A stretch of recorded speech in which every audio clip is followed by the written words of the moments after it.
And I think I said this the other day. It's technically an international news source, but it still feels very much like an American news source. And I don't know if there's really much room between Americans and the British at this point. But we both elected crazy blonde people to office. Although I will admit that Boris is not nearly as crazy as Trump was, or is, I guess. He's still crazy. Present tense, present tense. Um, Taliban victory parade as they plan government. I just imagine like a Disney parade, but with the Taliban instead, just going down, doing dances and stuff, fireworks. Not a surprise though that that's the top news story here on the BBC. There's been a lot of negative news coming out of there regarding the choices that Biden made in Afghanistan. And for some reason, I thought we were the only people still over there, but I guess other countries had troops there, UN troops. So I don't know. You know what my earliest memory is? My earliest memory, the thing that I remember about my life from the youngest age, is it was when we lived at this house that my parents were renting, and a bunch of neighborhood kids were there, and I was with my older brothers. I must have been about 2 or 3 at the time, because we only lived in that house up until I was 4, I think. It's amazing that I remember this. I have no idea why I'm talking about this right now either. I think it's because I was going to go into some rant about my bad memory, but I was thinking about like, well, what is my earliest memory? And it's this memory of us hanging out with these older kids, and one of them must have been much older. I'm thinking like 13, 14, around that age. And basically, he used his authority, this teenager, his authority and the way that I maybe looked up to him to trick me into drinking gutter water. So I have this really vivid memory of me down on my hands and knees, like licking the gutter water, while this older kid, this teenager, kind of encourages me and goads me on, kind of thing. So that's my earliest life memory. I wonder if it says anything about my perspective on life or human nature or anything. I hate that phrase, human nature. It kind of implies that there are these innate qualities to humans. Perhaps there are some fundamental biological mechanisms that are innate, but I don't know. I don't like that phrase. It makes it feel like we can't change, like we're not capable of change. And it's one of my dad's favorite talking points is that, 3,000 years later and we haven't really changed at all. There's no such thing as human evolution. We're just the same old animals that we've always been, just killing and eating and da da da kind of stuff. And I'm just like, no, man, you got to be optimistic. You got to have faith that we can indeed change and grow. Okay, I don't know why I went on that thing, but yeah. This is the big news. This is what I've been seeing all morning. 6-week abortion law comes into effect in Texas. So, people are freaking out. Oh my gosh, it's the end of Roe v. Wade. Abortion is now illegal. Da, da, da, da. Not quite. It's a little more complicated than that. I do have to give the conservatives credit though for this very sneaky legal play that they're making. So what the Texas abortion law does is it effectively allows private citizens to sue abortion providers. So if you are aware that somebody got an abortion, you can take the person who gave them the abortion to court and potentially wrangle $10,000 out of that person. It's a fine. I think it's a fine, or maybe the money comes from the state. I'm not entirely sure. I'm pretty sure it's a fine, though. And so what's so sneaky about, and this applies to abortions after 6 weeks, which most women don't even know they're pregnant until about 6 weeks. So because they gotta miss their period, and that takes about a month. So it effectively it doesn't prevent the abortions. They can still go and get the abortion. It's just that it's going to effectively prevent providers from operating in the state. So it's a roundabout way of preventing abortions. Other laws like this have been struck down.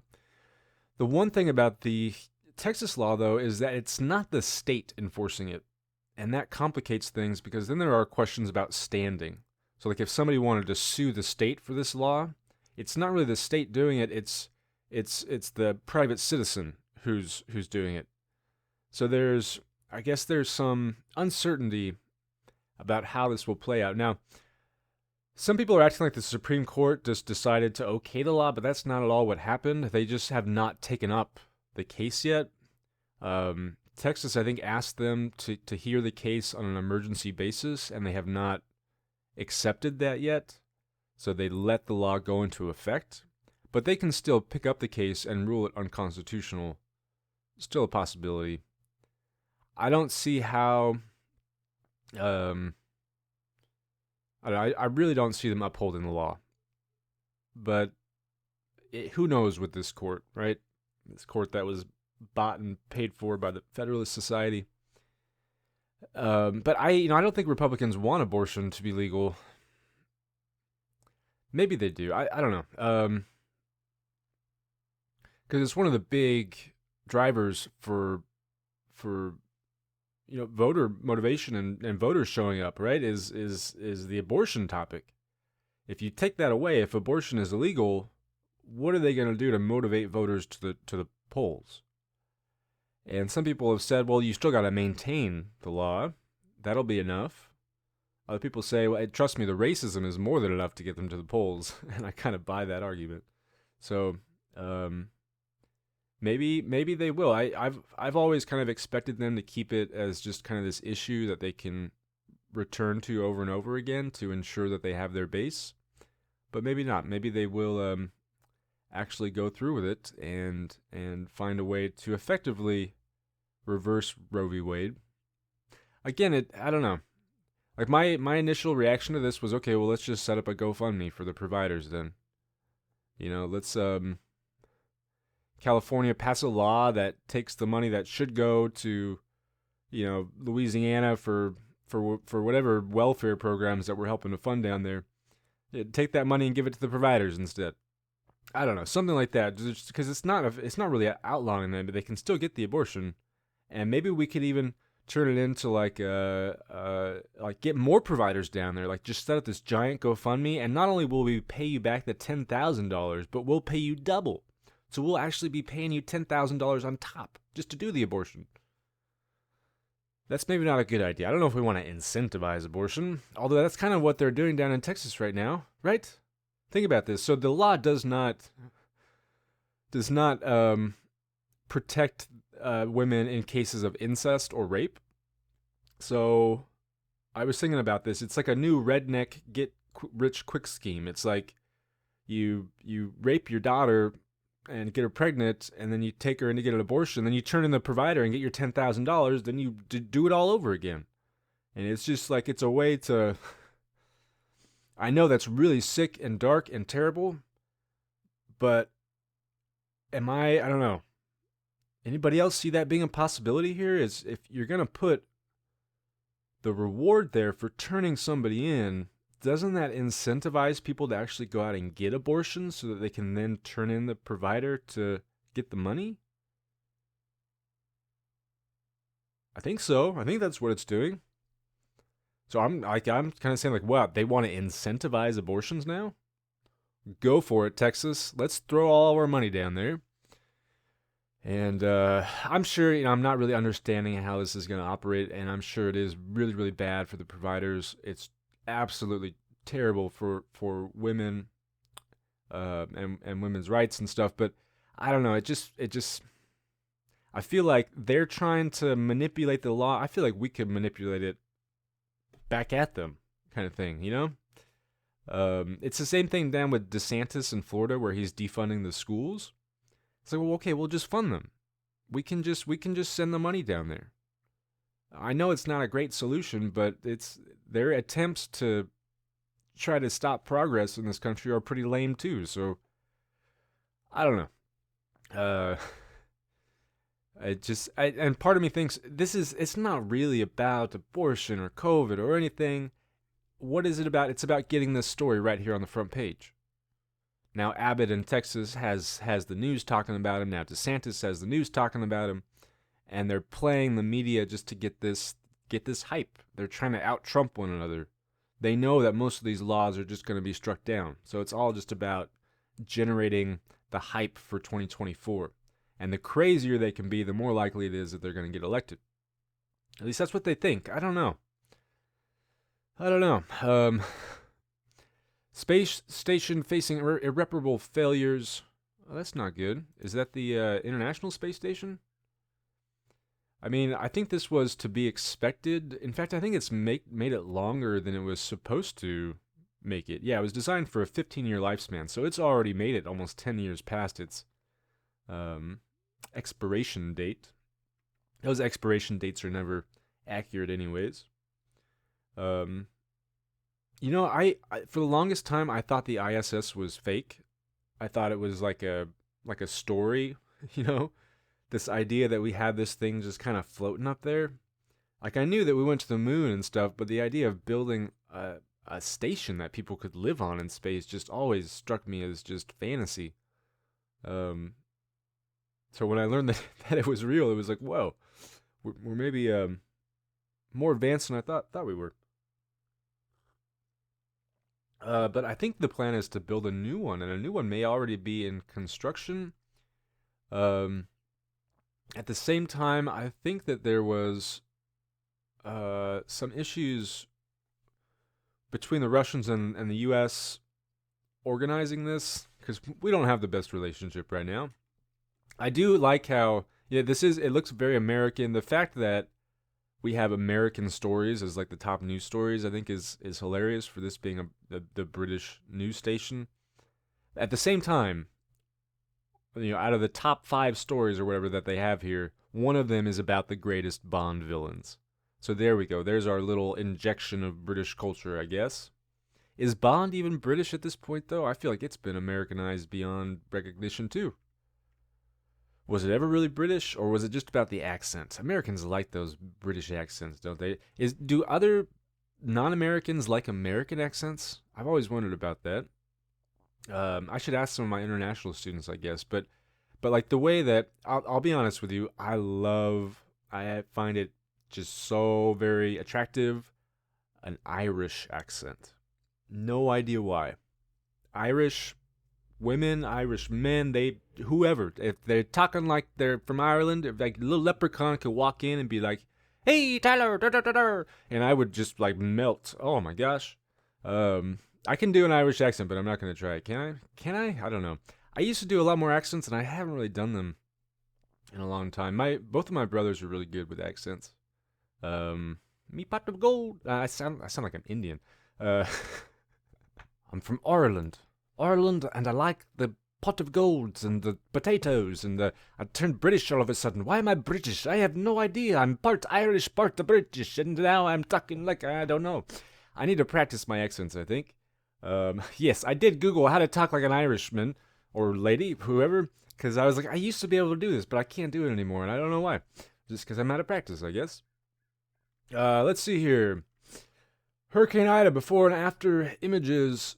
I was expecting worse, to be honest. It seems like, this looks terrible. I would not want that to be my house, but I was, just all the news coverage and stuff, and it's like the worst storm ever, and I was expecting a lot more, but, it seems like they made it out okay. I haven't heard too much about it, so maybe I'm wrong about that. Japan finds black particles in Moderna vaccine. Okay. Is that bad? Or is it not supposed to have the black? Maybe it's just a little pepper, because somebody thought it needed a little extra spice. Keep it a little spicy. Why was this athlete too tall to race? Blake Leaper fought to compete with able-bodied athletes, but his blades were deemed too long. Oh, he has no legs, so he runs on the blade things. I think this is a really interesting topic, and not just this, but just this idea of fairness in competitive sports. When we're running into things about like transgender athletes, or in this case, a man with,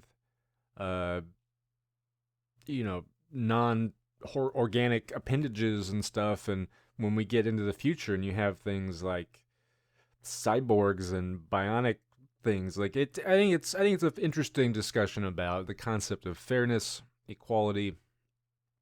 Um yeah.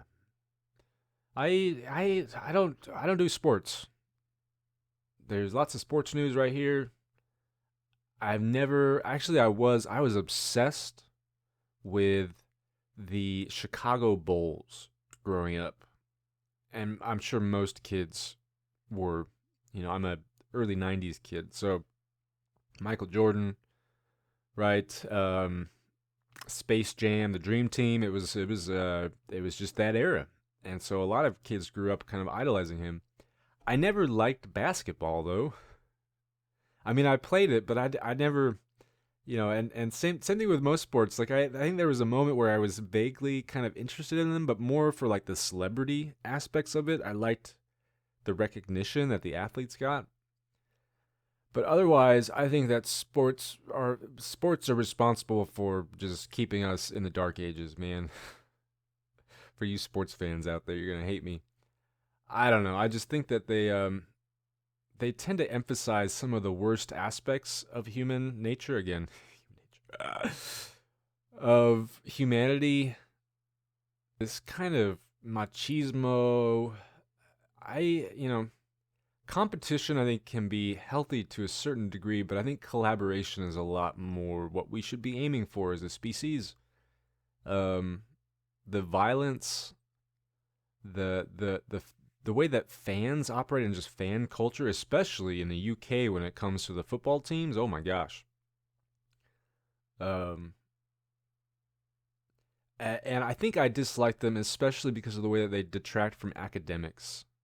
I don't know if this is the same around the world or not, but in the US, you have lots of schools where basically the school part is secondary to the athletics. So the students are really attending school to play football or baseball or basketball or whatever. And then all the other students who are there just kind of have to deal with this crappy situation where nobody really cares about teaching them. They just care about the school doing well in the football tournament or whatever. And it's I experienced this where I had teachers who were coaches. They were legally required to teach a class to be able to have a job there, but some of them weren't even qualified, like didn't even have credentials in the subject that they were teaching. And really it was just that they needed a good coach to coach the team. So they got the coach and then like, okay, well go teach this history class. I don't know anything about history. Well, who cares? You're supposed to just win us trophies. So who cares if the kids don't learn anything?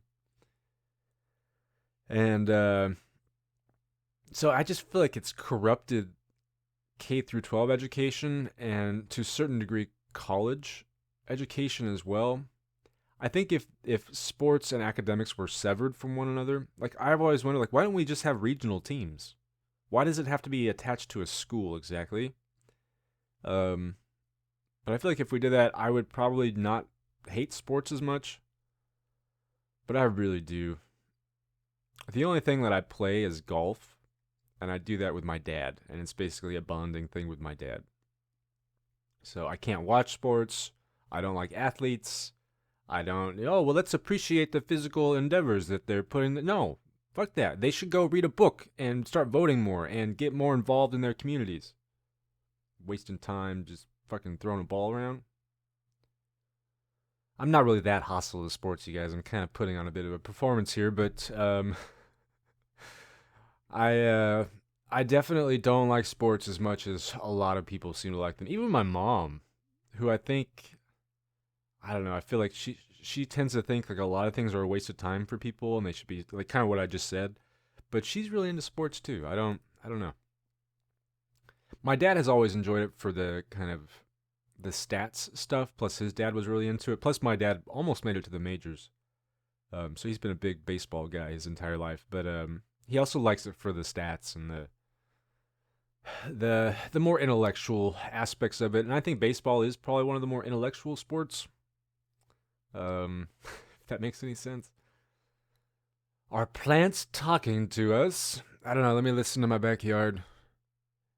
Help me. Help me. No, I think that's just the sound of the wind.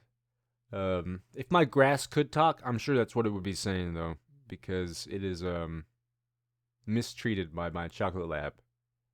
My lab, he does this weird thing where he has to walk while he poops, and so his poops will like trail the entire yard. It's a pain in the ass to pick up, but you can like after one poop, just the entire yard is covered. I don't know how he does it, and he's always done it. I think it's like a nervousness thing, maybe. Um, I've also heard that it could have something to do with his hips because labs have bad hips, but I'm not sure. But yeah, are plants talking to us? Many people believe talking to plants helps them grow, but can they talk back? It sounds ridiculous, but I think there's actually some pretty solid research into this kind of stuff. The people who believe plants can talk. I mean, I know I remember reading this thing about this. It's like an ecosystem of trees that supposedly they've discovered can kind of sort of communicate regarding things like pests or mold or whatever. When I say communicate, I guess it's like sending signals, chemical signals, um, and then the plants surrounding them respond to it. So when we say talk, maybe it's about really rethinking our definition of the word talk, right? They obviously cannot voice English words, but can they communicate using signals? Maybe we can't interpret the signals, but yeah, I mean, it seems like they can. But this one is actually about actual noises.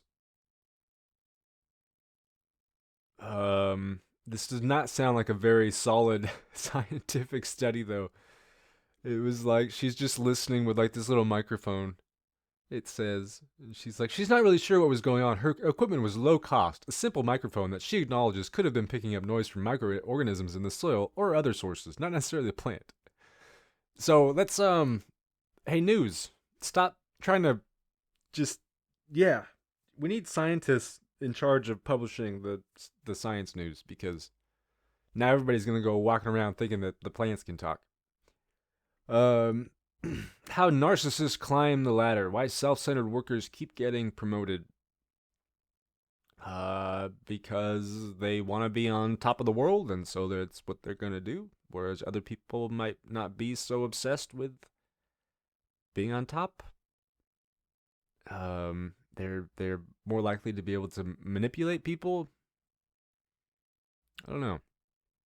I do think that this is kind of problematic, particularly in the corporate world and in government. It certainly seems like it's the narcissists, the selfish people who tend to do better.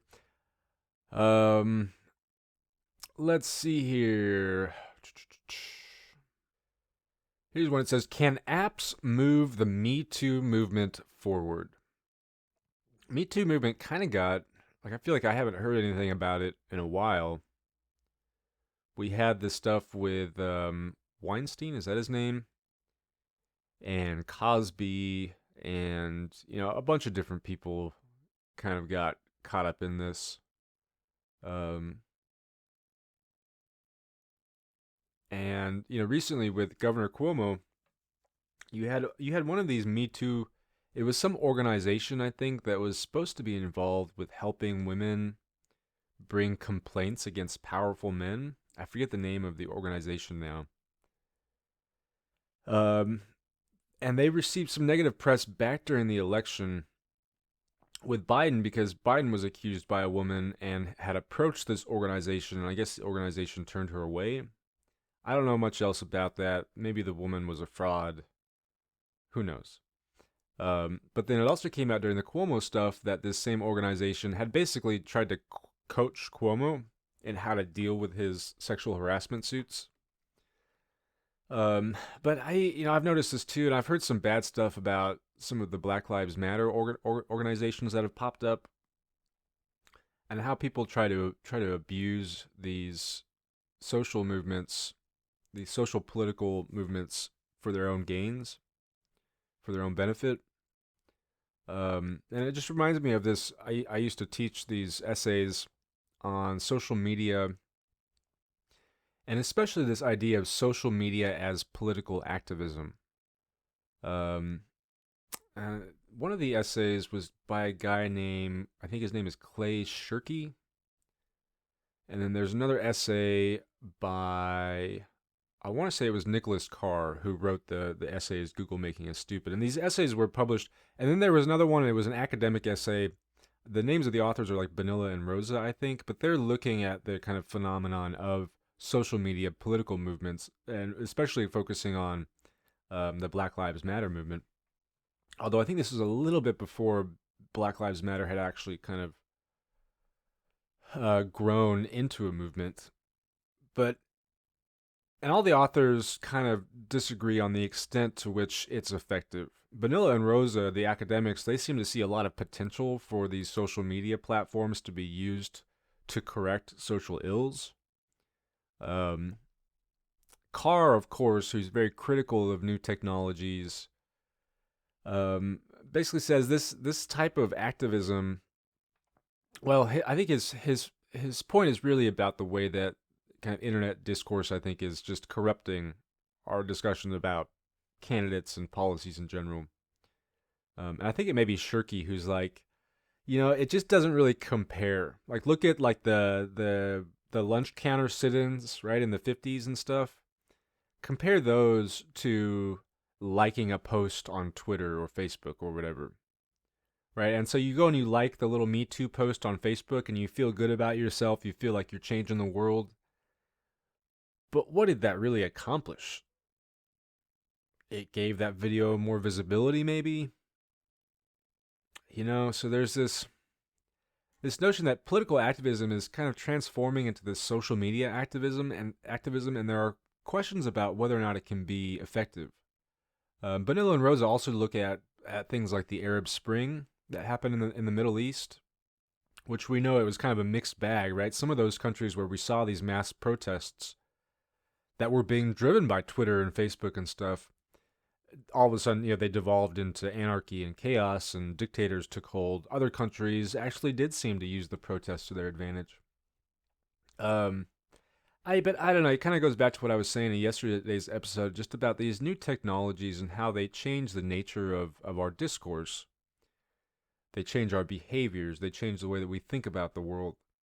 And this notion of social media as political activism, and whether or not it's helping or hurting these movements, I think is a fascinating topic. Certainly it's giving them more visibility, but is it as effective as something like a lunch counter sit-in or something? Why phone scams are so difficult to tackle. I don't know about anybody else. Um, I want to say it was like a couple of years ago or so, we started getting just random text messages from what appeared to be local numbers, random calls and text messages from local numbers, but I guess they're not actually local, and it's some weird way of like rerouting calls or something like that. And then I remember reading that they were going to make this practice illegal, right? But instead of it stopping, it's now transformed into, I get these, they're like group text messages sent to like dozens of different numbers with just like gibberish or weird links in them. And I get these constantly. I don't know if anybody else is going through that. But that, in addition to all just the spam that I get about people wanting to buy my parents' house, also stuff for CBD treatments, and just, there's so much crap getting sent to my phone these days. And I wish there was an easier way to stop that. I guess the joke's really on them, because honestly, I never look at my phone. Like, I feel so bad, you guys. So I'm teaching classes again, but I have to commute because I'm teaching at this campus that's actually outside of town. And finding care for my daughter has been a pain, and it's just uh we've just been kind of running around wild trying to figure everything out. And so we were so focused on getting my daughter figured out what she was going to do after school that we completely forgot about our son. Totally forgot about him. And I look at my phone after my class gets out yesterday, and this is about 2 hours after he's gotten out of school, and I just see, a dozen text messages. I'm home. Hello, where are you? I can't get inside. Oh my gosh. And of course, I'm out of town, right? I got to drive. It's going to take me another hour to get back into town. And so I'm like calling my wife. She's still at work. I call my mom. She's not answering. And finally, I had called my son. He didn't respond, but he text messaged me back and informed me that he was able to get inside because my sister-in-law lives next door and she has a key. But it was still I felt so bad. We just kind of forgot about you, bud. I'm sorry. We're gonna make him a key though, so that he has his very own key. Although I was pissed because I came home, I walk in. First of all, the door is not locked. Secondly, the TV is on. Thirdly, he's left a number of snacks just laying around, trash, dirty dishes, and then he's on his computer with his headphones on and can't hear anything. So if somebody were to sneak in, they could have robbed the house blind, and he wouldn't have known.